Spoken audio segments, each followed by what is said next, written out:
You're listening to the We Are Libertarians podcast network. Find all of our shows at wearelibertarians.com. You, in 30 years. Whoa. Some advice. Open a Laurel Road checking account when you refinance your student loans. You could get a rate as low as 1.37% variable APR, plus a cash bonus. I can do that. Also, don't date Parker. Ew, the defense attorney? Trust me. Save yourself with Laurel Road. Visit laurelroad.com/saveyourself for more information. Rates depend on your credit profile and include discounts. Terms and conditions apply. Laurel Road is a brand of KeyBank, member FDIC. Episode 157, The Paradox.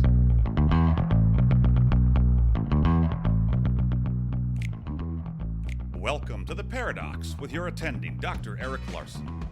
He is a practicing anesthesiologist and clinical assistant professor at Michigan State University College of Human Medicine.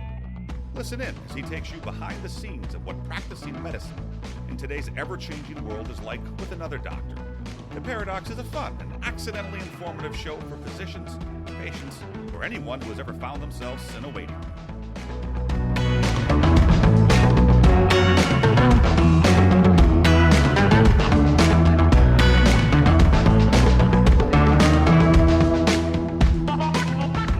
Welcome to The Paradox. I'm your host, Dr. Eric Larson. Thank you for joining me as we explore the U.S. medical system in a fun and informative format through expert analysis.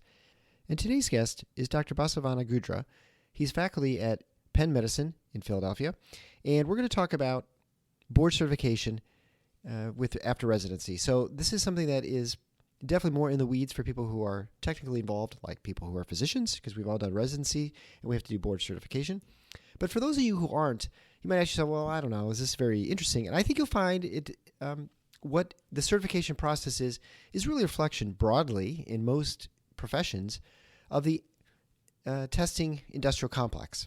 And you'll find that what problems you may have in your profession, where let's say you're electrical engineer or maybe an attorney, you have to pass some sort of test, bar exam for attorneys. There are other certification tests people have to pass. And there's oftentimes now a push to do this more and more often, rather as opposed to doing it just one time, declaring yourself an expert, passing this training program, and then you're sort of off in the world. Now you're expected to continually do re-education or new education, which is absolutely something that is required because unless your profession is static, there's no change, you need to continue educating yourself. The problem, of course, comes in the fact that it's very broad in these re-education programs, right? And so what happens is, I might be an anesthesiologist specifically, and I do general anesthesia. Well, I don't really need to know the ins and outs of cardiac anesthesia or high-risk pediatrics because I just don't do it. It just never comes across my desk. I never do those cases. And so I'm forced now to relearn things, to find new techniques and things that are going to be of no benefit to my patients. And you might say, well, that just, goes with the course. That's part of the course. It just kind of goes along with being a doctor. You have to know these things. But think about what the opportunity costs. So if I'm spending time learning about something that I will never do, I'm unable to spend time doing something that matters to me, like my family, or perhaps learning something that I'm doing, like nerve blocks or other things that are going on in the anesthesia field. And so there is a cost to this, even though there might be a technical cost, like dollars. There's absolutely a cost to training and learning things that are of no benefit to you. Now, when we do our initial training process in anesthesia, you, of course, don't know what you're going to do for sure when you're going to get done with training. So you kind of do learn everything. You see all sorts of things. You get exposed to everything. And that is part of the process, I guess, of training that, you get to see some cardiac anesthesia. You get to see some pediatrics and some neuro. And you say, oh, boy, I don't want to do that, or I do want to do that. I want to spend more time focusing on obstetrics or whatever. And so there is a value to that. And, that's the balance that I guess when you have any sort of training program. But once you're done and you have a career somewhere, you've sort of decided your path. And I wouldn't expect someone who is a specialist and fixes, let's say, semis, to be forced to continually learn how to fix motorcycles. It wouldn't make any sense if that's something they never do. But in many ways, that's what we're expected to do in medicine a lot, maybe even more than other professions. I can't speak for them. But I think, if you're not in medicine, it's interesting to see how these things just keep getting ratcheted up, and there's no recourse, and there's no way for us to complain. You can complain, but there's no way to actually change the process, which is very interesting, because this organization that does our credentialing is private, but it's not private, right? So it it sort of has regulatory hold over us, but it has no feedback mechanism where we can actually lodge complaints or actually create any reform if we think there's something that's gone off the rails and it's no longer doing what we think it should be doing. So Dr. Goudra did a study that basically found that one of the new components that it added for anesthesia, which they are adding these new components all the time for initial certification, is of no value. It's phony. It is not something that the residents think is helpful. Residency directors don't think is helpful, and yet it exists. And of course, the reasons you can imagine it exists are because there's financial incentives to keep it going. That's my editorial. Dr. Goudra may has somewhat different ideas, but fairly generally agrees. So I think you'll find it an interesting discussion. We're going to get into the weeds a little bit, but I think you'll find that generally we'll explain a lot of times why your physician friends might be upset and why they might be having problems with burnout, and why you're seeing people in the last 2 years, we've seen almost 25% people have left medicine. Now, those aren't just physicians and nurses, but these are professionals and people who are the ancillary staff. And you got to ask yourself why they've left medicine. I mean, that's an amazing amount of turnover in the United States. And so there obviously won't be one cause or one reason that people leave. There are multiple reasons. But this is just one of many, and this is one that, could be cleaned up. And so I think that's something we should really look at and recognize when our colleagues have problems or complaints, and maybe there's a way to change these things. And so that's hopefully, as an advocacy, that's what this show is about, to explain to those who are in the business why it's not working the way they want it to, and maybe some people who found solutions. And then for those who are not in the business, kind of what's going on and why, why my family members or why my friends are having trouble. So that's what our goal is with the show. I'd like to remind you to go to theparadox.com/157. There you can find links to Dr. Goudra's study, his article in Medscape, and also his other side hobby where he helps people with board questions, both for the general medicine, completing your medical school, and then also for the specialty boards and anesthesia. But without further ado, Dr. Goudra and the testing industrial complex strikes again. Enjoy. Well, hi, I'm here with my new friend, Dr. Basavana Goudra. He's an anesthesiologist at Penn Medicine in Philadelphia. And today we're going to talk about recertification. And so we've talked in the past about board certification and recertification. And today we're going to talk about the certification process, in addition to other things that go on with the certification universe, I guess, when it comes to medicine. So Dr. Goudra, thanks so much for joining the Paradox. You're welcome. Well, let's get into your article because I found it very interesting. It's something I haven't seen a whole lot of. Like I said, we've talked about the recertification process, and just, I guess, as a brief primer for those of you who may not remember what we've talked about in the past, there's initial certification. So you finish your residency training, whatever the specialty is, and there is some sort of certification process by the boards, and there are 20 specialty boards, part of the American Board of Medical Specialties, ABMS. And every specialty has their own board. So I'm anesthesia, and so I have the ABA. My wife's a pediatrician. She has the ABP, the American Board of Pediatrics. And they have different components. So I think they all have a written component where they have a written test you take. And then they have other things. And so they might have like an oral board, which we had in anesthesia, or they'll have case reports. And so you'll have to go over cases that you've done if you're like a surgeon. And then they'll review those, and they'll ask you questions like, why would you do this? What if this had happened? Would you have done things differently? Those sorts of things. And then once you pass those components, then you are certified in your specialty. So you're board certified, whatever, anesthesiologist, pediatrician, et cetera. And then now we have this recertification process where every 5 to 10 years you do new components and do things to actually maintain your certification, because what used to be a lifetime certification process became a time limited. So it would expire, and you had to keep doing this current testing. But we're going to talk about the certification process because it is, again, not surprisingly, there are things being added to this. And so Dr. Goudra is an anesthesiologist, and so he conducted a study for the anesthesia boards because they added a component. Can you briefly describe what the component was they added and what made you, I guess, look into the effectiveness or utility of this new testing program? Yeah, thank you for asking the question. Yeah, what they introduced is something called objective structured clinical examination. And ABA is the only board out of 24 member boards of the ABMS to introduce this component in 2018. And they did some background research into that. but the research was mostly into the feasibility of holding this exam, because it's a big number. And I'm sure you recall that in the past, I'm sure when you took the exam, it used to be in a hotel, the SOE exams, and which is not the best place to hold these exams, but so be it. And then they moved to their own headquarters.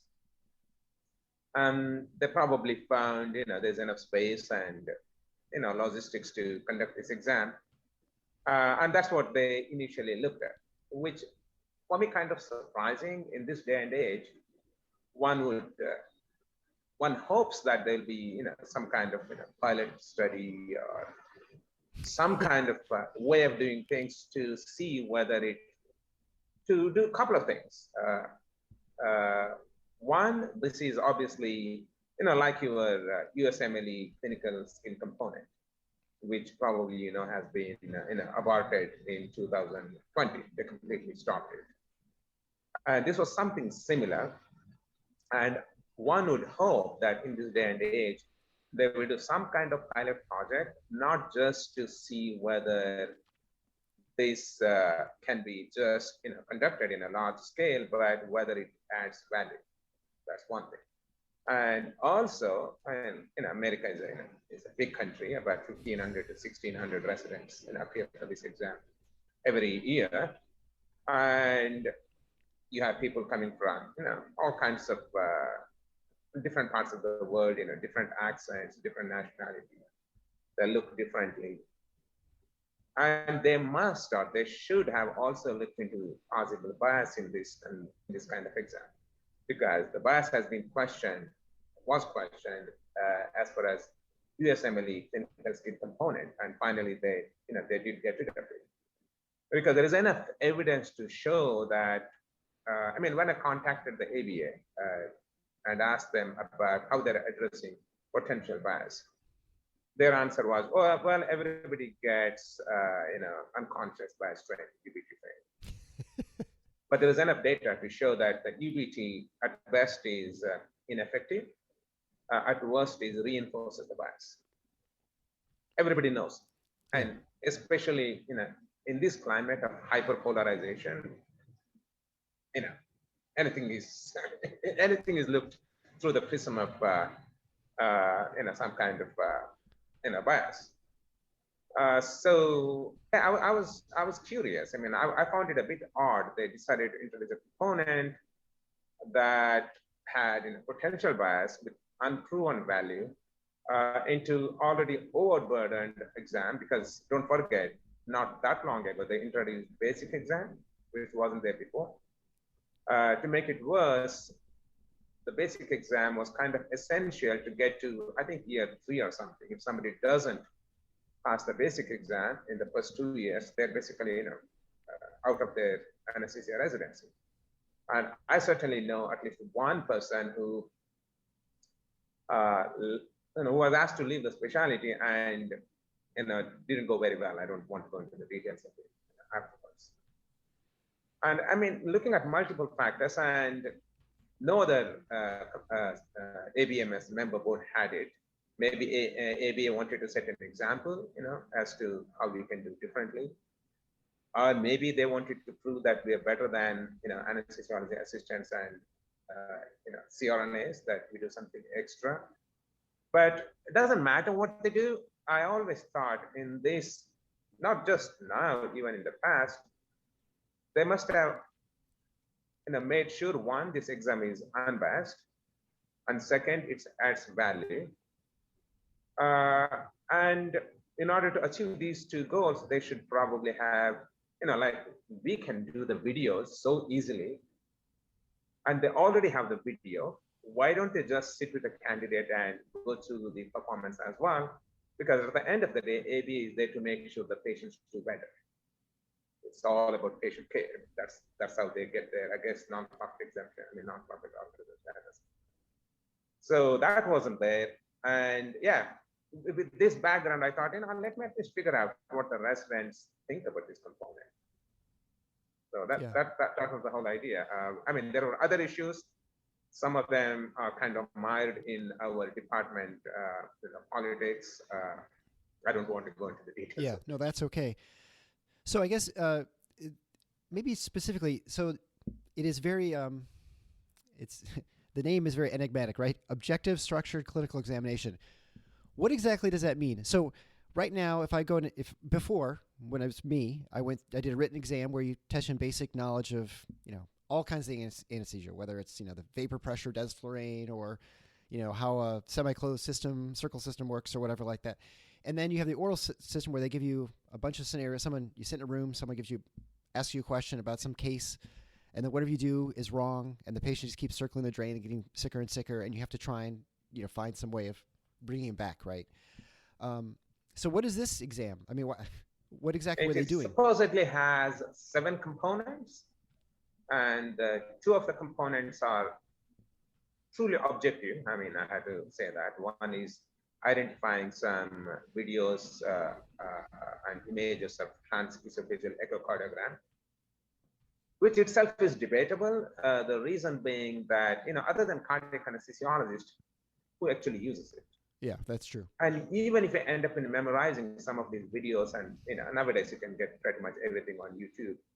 Even if you spend some time, looking at these, do the exam, you forget about it unless you use it, right? Sure. Use it or lose it. That's typically, At one point, I was probably one of the best regional anesthesiologists before the ultrasound days, and most of the time I didn't even use a nerve stimulator. The landmark, for example, of supraclavicular block, which was my favorite, was where the external jugular vein crosses your clavicle, introduce a needle down there, hit the first strip, and just find your paresthesia and inject.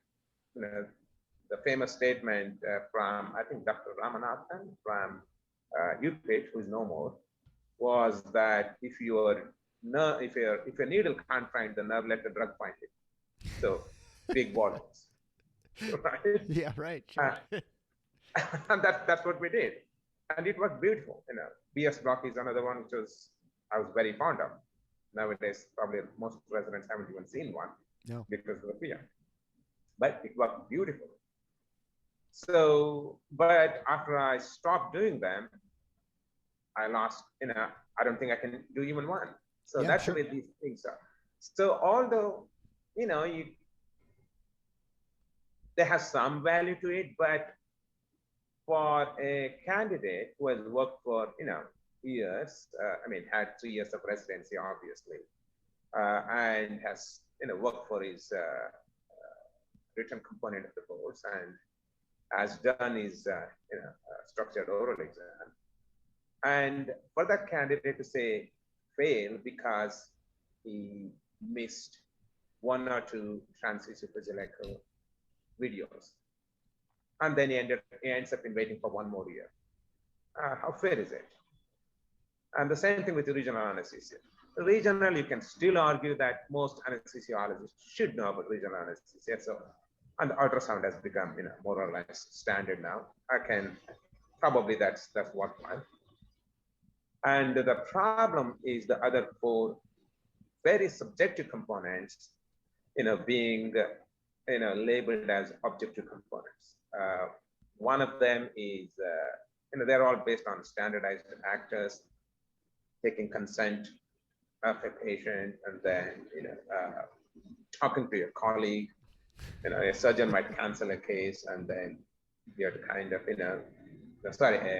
a patient is probably not suitable for anesthesia, and then you have to beg, plead, and make a case with the surgeon, why the case should be canceled. I honestly find these things doesn't really add any value, whether that or, many of these things, so-called subjective, objective, but very subjective. So, and many times I've spoken to few candidates, and many times they don't know when they fail, why they fail. And I can see why. Because one, these are standardized actors. We are used to speaking to the real patients, not to the standardized actors. So that makes it hard.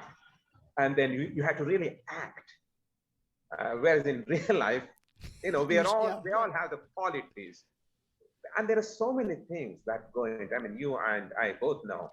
So one look at the patient, I figure out, how much I'm going to tell him, how I'm going to tell him, what I'm going to tell him.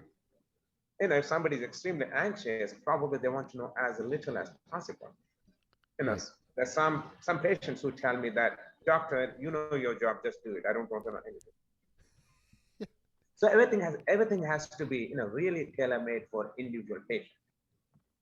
And obviously, in the stress of the exam, the residents are going to, they also become a standardized anesthesiologist instead of a regular anesthesiologist. Right. That doesn't help. And as a result, I thought, I don't think ABA has done enough homework to do this. And let me figure out what the residents think about it. And that way, maybe, ABA might, change their mind, or who knows, just because if this pandemic goes on for, a couple more years, they might just get rid of it. Yeah. So it sounds like the OSCE, the goal of it was, of course, having some, like you mentioned, some sort of advanced testing, like you say, with looking at images of ultrasound of transesophageal echoes or whatever. But it's more like, here's what the practical day-to-day applications of interacting with colleagues. You have to cancel cases. You have to do uncomfortable things like tell a patient they're going to go under anesthesia. You're going to put them into a medically induced coma and then bring them back, right? I mean, how do you do these things? And I feel like it is, like you said, they're forcing you to act and not be yourself, right? Because you can't be yourself. You can't read the patient and know what they want, because there are absolutely patients who want to know everything and patients who want to know nothing. And I'll start talking to people and I can just tell right away. And I said, I totally understand. I'm just going to give you a real brief version. You don't get on the airplane and ask the pilot to fly at 30,000 feet. You just want to get on the plane and get to Los Angeles. You don't care how you get there. You just want to get there safely. And I understand that. And I'll just tell you, why you might have a sore throat or something like that. And so, one of what you sort of alluded to earlier is you said, there are, of course, biases, because some people just aren't good in acting situations, right? It's all artificial. Like working on a simulator is kind of artificial too, right? It's not a real patient. It's a piece of plastic in front of you. But also, you have to, like you said, there's a testing location. You have to get there. If you're in Los Angeles or if you're in Hawaii or Alaska, you've got to fly all the way to wherever it is, spend a lot of money. And for a test that is, we could all argue with a written test that's fairly objective, where they're usually right and wrong answers. It's pretty hard to know what's right and wrong in a test like this, right? Exactly, especially if the ABA is not willing to give feedback. You know how the ABA works, right? I'm sure you know that. If you don't pass an exam, for example, you have to pay some $200, $250 for rescoring. It is not, they get another panel of examiner to look at the video. They just add up the numbers. Really? I mean, okay, ABA is a rich organization now. I mean, if you look at the, yes. I have it on the, on my paper. I think 2018 they made $19 million or something. That's big. And one of their argument is, after I published this study, one of the Medscape reporter wanted to cover this story, and I spoke to them, and then the reporter contacted the ABA secretary, then secretary. I'm not going to take the name. And then the Medscape never published the story. So I was wondering what happened. A week passed, 2 weeks passed, and nothing happened. And I contacted them again. I said, sorry, we contacted the secretary and this is the response he sent. And I was kind of surprised with all the falsehood they made. I mean, I just couldn't believe the false statement. I'm not going to the details again. Factual errors, and they're not kind of oversight errors. I mean, for me, they look deliberate. Maybe the ABA secretary, has a job to safeguard the interest of the ABA. I don't have any problems with that. But then at the same time, you expect somebody at that position to be, ethical and professional, the way, which is all OSCE is about, in the way they responded. And then I was obviously upset, and then but the ABA didn't expect me to get this response because, it was sent to them, and they never thought I'm going to get a hand onto this. And when I got the hand onto this, I did write back to the APA, the managing director. And she initially tried to defend, and one of the defense was, well, I mean, some of the mistakes were pretty elementary. One of them was, well, you only sent the emails to quarter of the residents. No, I had actually sent about 3/4. And then they said, no, your response is only 5%. No, my response was 17.2%. For any online study nowadays, 17.2% is a pretty good response. Yeah, that's excellent. Yeah. Especially if it's coming from across the country. I mean, I had 42 provinces, states and 2 Washington and Puerto Rico. That was good response. But for the ABA to get to that kind of silliness, I would say, I found it surprising. And I did tell them, well, I find it surprising that maybe, in your calculation, the number of residents is 3 times what it is. I'm not aware of, because that's not what I found when I looked at the data. They said, no, I mean, we were in a hurry, as a result, that mistake has happened. And then I wrote back, and I said, come on, an elementary school student can do, 720 divided by 4,200, as a percentage. It doesn't require, much mathematical knowledge. And I don't know how much time it was given. This was important thing I told him. I don't know how much time you were given, but in an exam, whether it is OSCE or oral boards, a candidate gets few seconds to formulate a plan and present the plan. If they make a mistake, you can go back. Right. They probably know very well the right answer, but given the situation, the time, the stress of the exam, candidates do make mistakes, but you don't give them a chance. And here you're saying that, because you were in a hurry, you made such silly mistake. Anyway, they sent an apology to me afterwards. I mean, that's which is a big deal, I get, for the ABA president to apologize. Yeah. And I guess we should probably just point out too that this study that you mentioned, it'll be linked to on the show notes page at theparadox.com/157. We'll also have a link to the article, Is It Time to Rethink the OSCE? But specifically about your study, we kind of alluded to, but we haven't mentioned is that you surveyed residents and also program directors, and then you got the very high response rate of 17%. If anyone knows who does an online survey, I mean, anything upwards over 5% is actually pretty impressive. And so over 10% is really remarkable. So to get that high a response rate suggests either that they were very bored, and most residents usually aren't that bored, or that they're very upset. they have strong feelings about it, right? And so that's where you get responses like that. And so I guess just clearly the residents were not happy about this. And one could say, well, residents never want extra testing. They never want to do extra work. I mean, who does? No one wants to do more stuff, pay more money to do another test, right? But I think, you found that they thought there was no value to this. But also that you did test program directors, and their response rate was not that dissimilar from residents, right? The program director study actually came from the ABA. Okay. And they published it in Journal of Clinical Anesthesia. But not surprisingly, in their conclusions, in abstract, they didn't even mention the findings. They highlighted the fact that because of the OSCE, there were curriculum changes. They downplayed the other 2 components, which I highlighted. Well, there's politics everywhere, but there shouldn't be politics here. And you're right, the program directors felt the same thing, it doesn't add any value. And now what is the data to show that these certifications mean anything? I mean, I just replied to somebody there. ABA has been in existence for over 80 years, almost 83 years, right? In 1938, they started.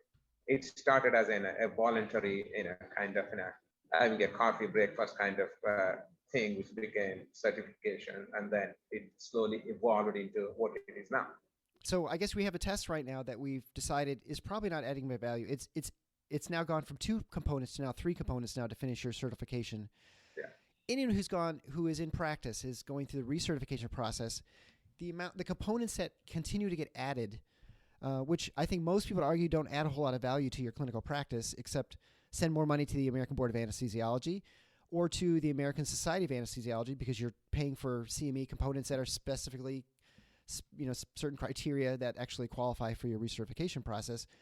And so, it wouldn't take much of a cynic to say, well, most of the stuff they're doing, we can't really determine that there's any value to it, but except that it provides a financial value benefit to the American Board of Anesthesiology, that they can charge really whatever they want, because it's not like you're going to go through your residency and say, well, I'm not going to pay this last little bit, that they added in.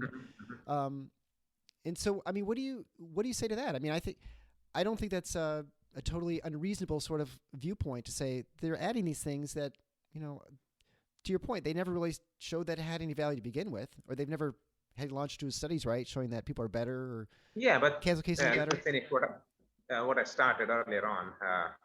The ABA has been in existence for 80 years. That is sufficient time for them to do some study. Yeah. And that one study did come out of Penn many years ago in 2002.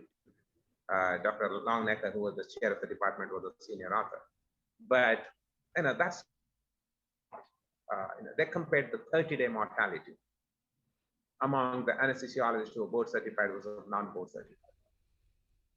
And first of all, we're looking at 30-day mortality. I mean, unless you can demonstrate a direct link that something which is caused by the anesthesiologist because of lack of knowledge or applying that knowledge, which in turn ended up in morbidity and mortality, you cannot really say. And the authors themselves said that non-board certified anesthesiologists worked in less desirable hospitals, which is probably the biggest factor which might explain 30-day mortality. So that's one thing. And as a result, they moved away from trying to show that and don't forget, ABA has to show that it adds value. The reason being, if you go on the ABA website, one of the missions of the ABA, or I guess the reason they get their nonprofit status, is their mission is to improve the patient lives, patient care, patient outcome. So if that is the primary goal, don't you think in these 82 years they could have come up with something better way of showing it, which they did it. So as a result, what they did in the last about 7-8 years, they tried to show, again, that's very flawed study, to show that disciplinary proceedings against anesthesiologists by the medical boards are less in somebody who did the oral exam or who passed the oral exam, as compared to somebody who didn't pass the oral exam.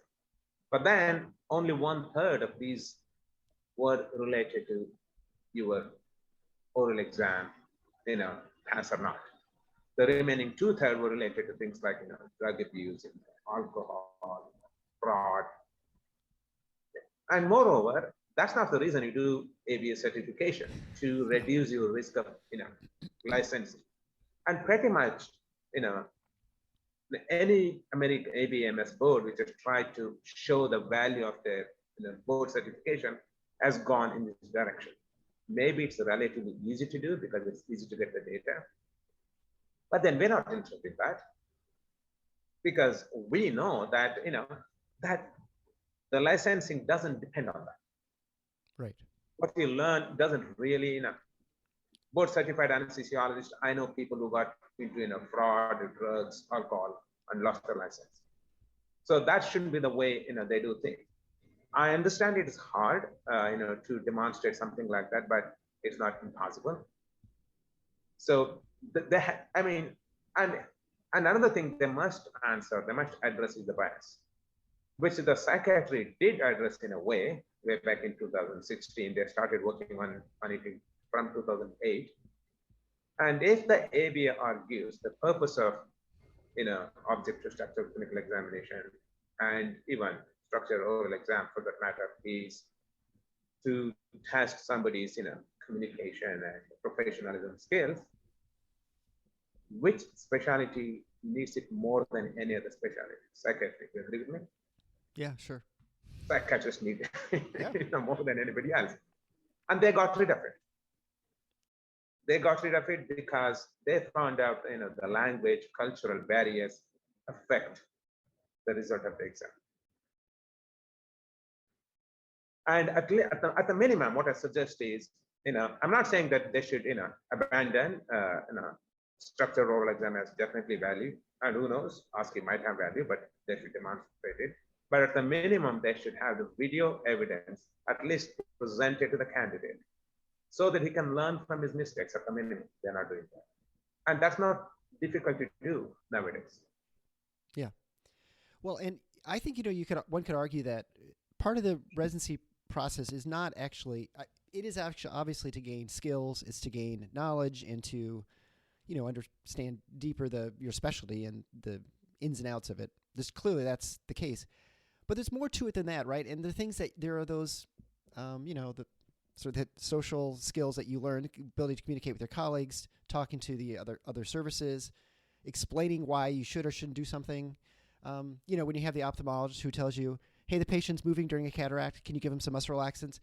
How do you, not tell them that you can't paralyze someone if they're breathing on their own, right? Like, those sorts of things, make great stories, but to work with your colleagues.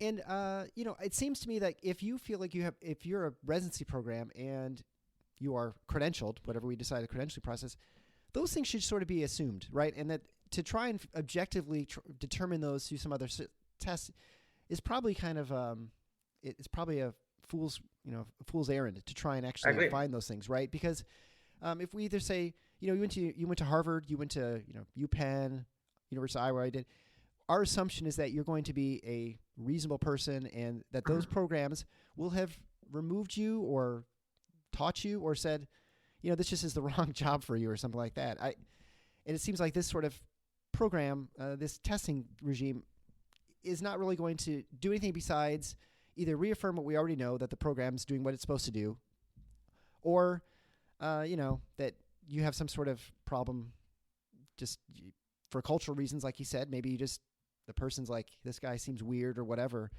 that it just punishes people for unduly. And and if you say, well, everybody passes, which maybe some people would say most people do, well, then what's the point of doing it at all if everyone's passing, right? Because then now you're just collecting it. You're just having me send you a check, right? That's really that's all you're doing. That's exactly what happened, right? Yeah. Yeah. See, you're right. If somebody has gone through this rigorous, 4 years of residency process, and they've been, the program director certifies them, they get through the program. They should be good enough to do all these basic things. They know how to communicate with the patient. And if you want to do that, I don't know, Australia used to do that. Maybe but again, the logistics will be tough, is to maybe get an examiner and ask him to observe the actual anesthesia that's being done, both from the preoperative point, intra and post-op. Because that way you can see the real performance of the candidate, the real patient, which is hard to do, but at least it is a better way of doing it. But I have great reservations with standardized actors. Yeah, right.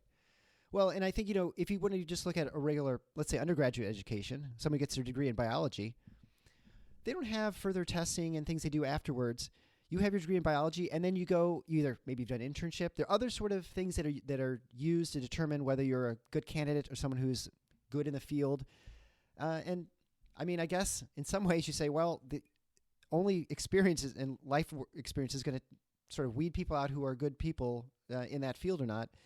And, I can add other tests ahead of time, but the only thing, once the rubber meets the road, is really where you find out this person is capable candidate, right? That's why when we have people who are grads, they come and they interview with us because we assume that they know the basic, knowledges and whatever, but we get letters of recommendation written by faculty about the person. Maybe we know someone in this faculty who knows this person and can tell us if they are good or bad, if they've got problems. That's how that's just the real world. And so I I guess it seems like the ABA is sort of like trying to do an interview process when in fact all they really should be focusing on is whether someone is safe or unsafe, right? I think, if someone is like totally lacking knowledge or they're someone who can safely do the job. Exactly. Not whether they're a great guy, you want to have a beer with them or something, but it should be just, are you someone who is capable of doing the job? Because maybe that person doesn't fit in with my group, but they may fit in with another group. Just like I may fit in with this examiner, and maybe I don't sometimes, but it doesn't mean I'm the wrong person sometimes. Yeah, you're absolutely right. Square peg in a square hole. So like one of the things we talked about a lot in the show too is we have these quasi governmental agencies, and so the American Board of Anesthesiology is one of these such groups, and the ABMS would be an example. Any of the specialty boards would be this, where they are private, so there's no like legislation you can pass to change the rules.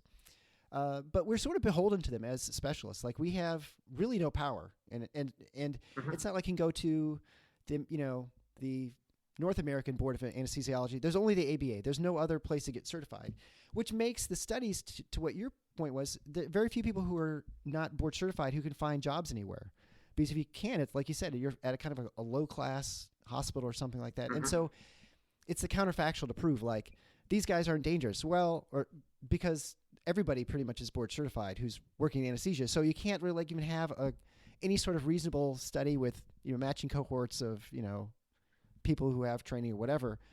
And so with the ABA, I guess to your point, they had this test, they had no pilot study. They just said, hey, we're going to do this. We'll see how it goes. And then, I don't know, even if they got feedback, how do you know that they care what your feedback is? I mean, what sort of power do physicians have? In this case, anesthesiologists, but it could be any specialty board, right? They could just launch something. What power do we have to say that this is not a good idea? Because it seems to me that there's nothing we can do because they control the certification process, whether we can work or not. Yeah, that's a good question. That's a hard one, right? I mean, that's what they take advantage of. It is a voluntary, mandatory exam. It's like the IRS, right? You can send us your taxes. You don't have to, but if you don't, you'll go to jail. Exactly. Yeah. So I mean, they should first realize themselves. At the end of the day, come on, they've gone through the same process, as you and me. The board directors, they're all anesthesiologists. They know what they're doing. And in fact, I was speaking to one of the director, and again, I'm not going to tell the names. And before they started this process of OSCE, one of the directors, in fact, raised the question, how many of you guys, among the directors, I think there are 10, 12 of them, are capable of passing these transits if it's an echo or ultrasound? Not many. Yeah. Unless they were doing cardiac anesthesia. Well, you can argue, once you pass the exam, you don't have to know about it. But then, if you're a director of a board trying to establish some new norm and bring in something new, I think it is reasonable to expect that they should know it themselves. At least, that's my opinion. But your question is, how can you change it? Well, I hope I made some beginning, at least, I made people to think. And, if more and more people think, and I have another IRB approved study looking at, other aspects of the ABA functioning. And probably that study, the questionnaire survey will be going up in the next 6 months or so. So that, the very fact, if that's the case, if what you're saying is true, ABA should have just ignored my survey altogether, right? Sure. There was no need for them to lie to the Medscape, criticizing my study. If I'm nobody, if they think, who cares, right? This guy is nothing, if he's just barking at us in a very huge elephant, who cares? If that's the case, they could have told the Medscape tutor, you know what, we don't respond to those kind of studies. So obviously they care. Yeah. Obviously they care what the residents, think. USMLE, finally they had to, the pandemic came as well, but they did, got rid of their exam, which was not serving any purpose, which was biased, which was questioned for many years. both by American graduates and foreign medical graduates, and they finally got rid of it. So if residents and doctors keep putting pressure, and I'm sure, but I mean there are other legal ways of doing it. Sending representation to the state legislatures and things like that. I'm working that way, but who has time and effort? And the problem is most of the people, once they get certified, they don't care to look into that, right? Yeah, right. You've gone through it. You're like, whatever. Which is kind of incorrect, because see, maybe because I'm in academic center and I have unique interest in looking at the bias. This is not the first time I looked at a study involving bias. There's a paper I published in 2018. I mean, I have about 80 Medline Index publications, but my main focus of research is GI endoscopy anesthesia. That's where I did most of the sedation-related studies. And my papers, including meta-analysis, retrospective, prospective studies, they used to go into something like 2 to 3 impact factor GI journals. Some of them have been extensively cited. But whenever I sent to anesthesia analysis or similar journal, they got rejected. And I was wondering, why? I mean, obviously they want something like this to be widely read. They want citations, to improve the impact factor. Why they're rejecting it? Then I looked at the editorial board and looked at their publications. I said, so if you're an editorial board member, you have a better chance of getting published in the same journal. I mean, it's supposed to be blinded, but then I started looking at the data. I looked at the publications of first 5 editorial board members in the top 5 highest impact factor anesthesiology and gastroenterology journals. I mean, one expects, even if you are in the ANA editorial board, would you not like to get it published in anesthesiology, which has highest impact factor, higher impact factor? If you are, same thing with, Journal of Clinical Anesthesia was even lower, and anesthesia, the return was lower. So anybody probably likes to aim at a higher one. But I found results not totally surprising. The p-value for editorial board member publishing in anesthesia analgesia, their own journal, was something like ridiculously 0.01 or something. So I found that if you're an editorial board member, you have a pretty high chance of getting into the same journal. And strangely, majority of the OSCE-related papers, there are quite a few of them, they're all published in ANA. Interesting. And I asked the ANA editor, I mean, it doesn't make sense. Why everything is coming to your journal? Don't they find anesthesiology more interesting? I mean, that's higher impact.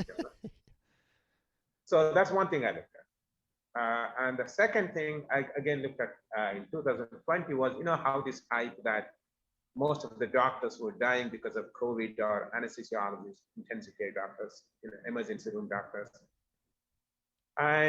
But then when I started looking at the data, I really didn't see it. Then I studied the Medscape data, and then surprisingly, I found the group which died most were family doctors, which is surprising. Yeah. Not anesthesiologists. In fact, the death rates among anesthesiologists was same as psychiatrists,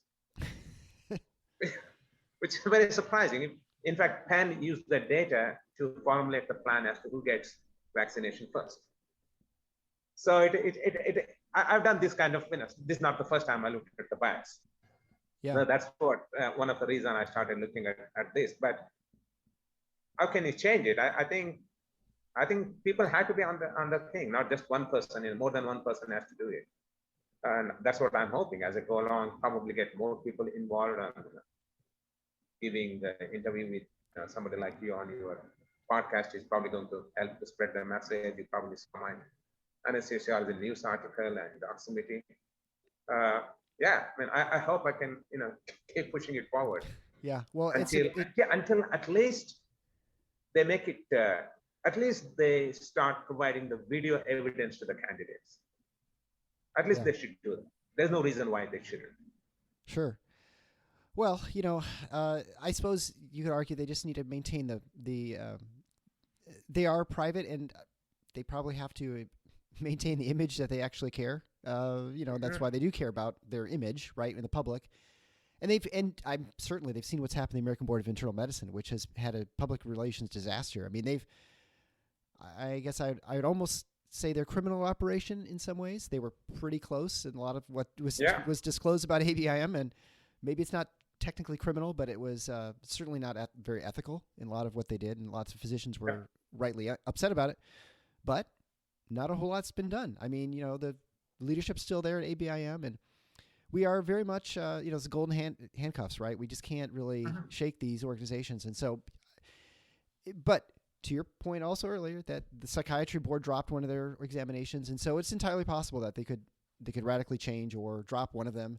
Maybe they drop, the oral boards and have the OSCE instead. Yeah, there's no accountability. I agree.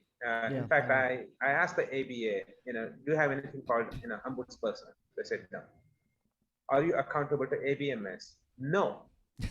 ABA is not accountable to ABMS. Yet they have a components they add on because the ABM has told us we had to, because we decided we have to add this, level 5 components. I can't remember the part 5 or something like that for MOC, for certification, because that's what everyone else is doing. But then I'll see my wife's board say, well, we're doing this because this is what the anesthesiologists are. I'm like, oh, great. We're like a bad example for people to add more, more components on. And, we look at the before even COVID, we looked at high burnout rates. We had high suicide rates, the highest of any profession within medicine. I mean, outside of dentistry or something, but actually within the medical profession, we're the highest. And it's not just because of certification process, but certainly doesn't help. And especially when you're doing things that are, as you said, a little bit subjective, right? Like, are you communicating well with that person? Well, I thought I convinced that person, but he's acting. I don't know. Maybe he didn't think I did a good job. I don't know. And so it makes it's frustrating for me because I feel like a lot of times there's no recourse for you. There's no other alternative, board you can go to. There's no sort of there's not even a representative that you can go talk to for the ABA, right? I mean, the American Society of Anesthesiology, well, you technically have reps and they go and they do, they have, or go to AMA. They're people who are representing you in your district. But there's nothing like that ABA. It's just this sort of board of, I think they're almost all academics, almost always, who are pulling down a lot of money. I mean, to do whatever it is they do. I mean, at least the only good thing I could say about the ABA is that they're not making the same salaries as the ABIM or the ABP, where those guys are pulling down 7 figures, and, which is 2 to 3 times what their colleagues are doing on the ground, right? Who they're apparently credentialing. So, I think you were right at the end of the day. They do care for the image. Yeah. It's all about image, right? And if more and more people start questioning that, if more and more people start questioning the value of the exam and, whether it makes any difference if patient care, then they have to care. Yeah. I mean, you think so. I mean, their